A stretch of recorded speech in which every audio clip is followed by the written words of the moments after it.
Maintenant, je vais vous expliquer comment un homme a perdu son bras. Tous les 2 ou 3 ans, je donne une série de conférences à Londres. Le docteur m'avait appris qu'un article avait paru dans les journaux aux puissances de la suggestion. Un homme s'était fait pendant 2 ans la suggestion suivante. Il dit, je donnerai mon bras pour que ma fille soit guérie. Sa fille avait une maladie de la peau dite incurable. Le traitement médical était impuissant à soulager la maladie. Et le père, animé d'un intense désir de voir sa fille guérir, avait exprimé ce désir. Le docteur dit, après quelque temps, il y a eu une collision entre la voiture de cette famille et un autre véhicule. Le bras du père fut arraché et instantanément... Bonjour, hello, j'espère que vous allez bien. Moi, je vais parfaitement bien. Encore aujourd'hui, on est là pour vous parler du pouvoir qui est en vous. C'est-à-dire votre subconscient et votre conscient. Ce que vous êtes capable de faire. Vous êtes capable de réaliser tout. Des psychologues et des psychiatres indiquent que lorsque des pensées sont proposées à votre subconscient, des impressions sont faites sur les cellules de votre cerveau. C'est-à-dire, dès que votre subconscient accepte une idée, il commence à la mettre en exécution. Il faut vous souvenir que il n'y a pas 2 esprits. Il y a 2 systèmes d'activité dans un seul esprit. Votre esprit conscient et l'esprit qui raisonne. C'est-à-dire la phase où votre esprit choisit. Par exemple, vous choisissez votre maison, votre âme sœur.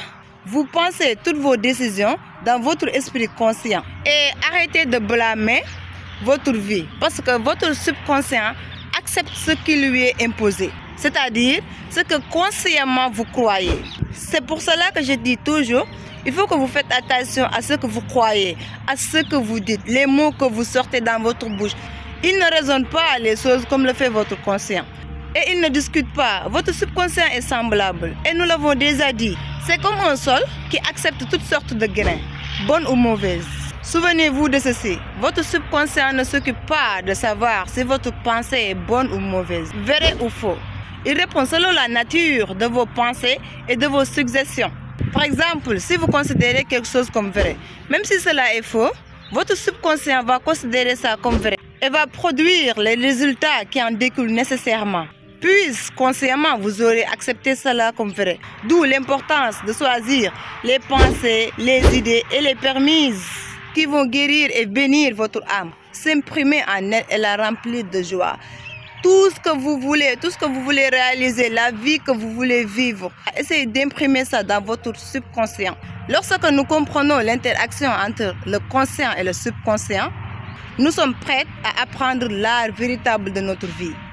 Le subconscient ne peut raisonner comme le conscient. Votre subconscient ne peut argumenter que dans la controverse. Il s'ensuit que si vous lui donnez de fausses suggestions, il va les accepter comme vraies. Et subitement, il va se mettre à les réaliser sous forme de conditions, d'expériences et d'événements. Tout ce qui vous est arrivé est basé sur des pensées de votre croyance, à imprimer dans votre subconscient. C'est toujours la cause pour laquelle je vous dis de faire attention à vos pensées, à ce que vous dites et à tout ce que vous êtes en train de faire. Maintenant, je vais vous expliquer. Il y a un immense pouvoir de la suggestion. Vous êtes sans doute compris maintenant que votre esprit conscient est le veilleur. C'est-à-dire, sa fonction première, c'est de protéger, de vous protéger, de protéger votre subconscient contre les fausses impressions. Vous comprenez? Vous connaissez une des lois fondamentales de votre esprit. C'est-à-dire, votre subconscient est sensible à la suggestion. Et vous le savez, votre subconscient ne fait ni comparaison, ni contraste. Pas plus qu'il ne raisonne, ni ne réfléchit par lui-même. Ça veut dire que votre subconscient, il n'a rien fait. Tout ce qui vous arrive, ou bien les choses que vous imprimez, les choses que vous dites, à chaque fois, il prend ces choses-là comme vraies. Et donc, vous avez l'intérêt d'imprimer de bonnes choses et des bonnes informations dans votre subconscient. Parce que sinon, tout ce que vous lui dites, comme faux ou vrai, il va tout accepter. Celui qui va vous protéger est votre conscient. Donc, votre subconscient ne fait que réagir aux impressions données à votre conscient. Il est vrai que certaines personnes réagissent différemment à la même suggestion à cause du conditionnement de leur subconscient et de leurs croyances.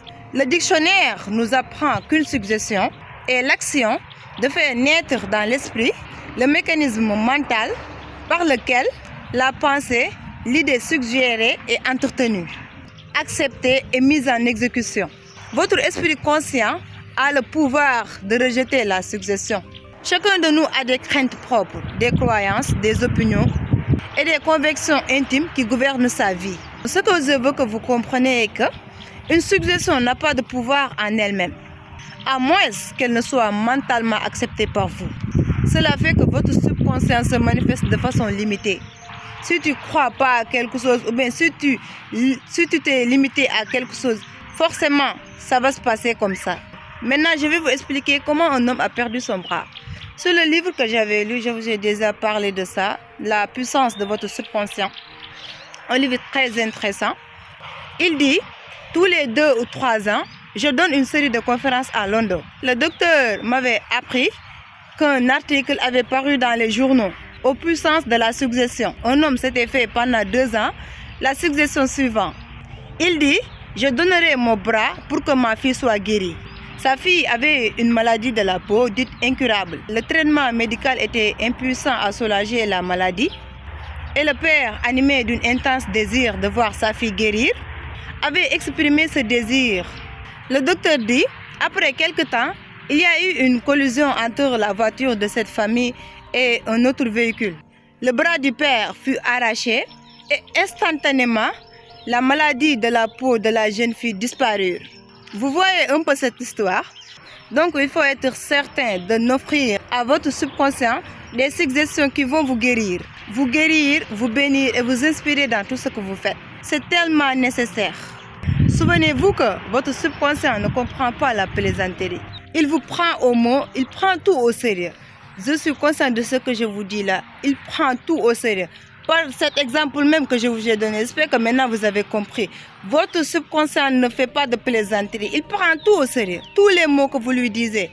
Donc, moi, j'ai confiance en vous. D'après tout ce que j'ai dit là, j'espère que dès aujourd'hui, vous allez commencer à régler vos pensées, à savoir ce que vous dites. Est-ce que c'est ça que vous voulez? À arrêter un peu les plaisanteries et apprendre. La vie n'est pas du jeu.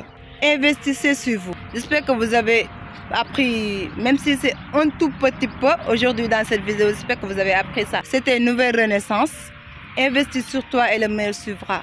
Donc, je vous dis merci. À la prochaine. Ciao.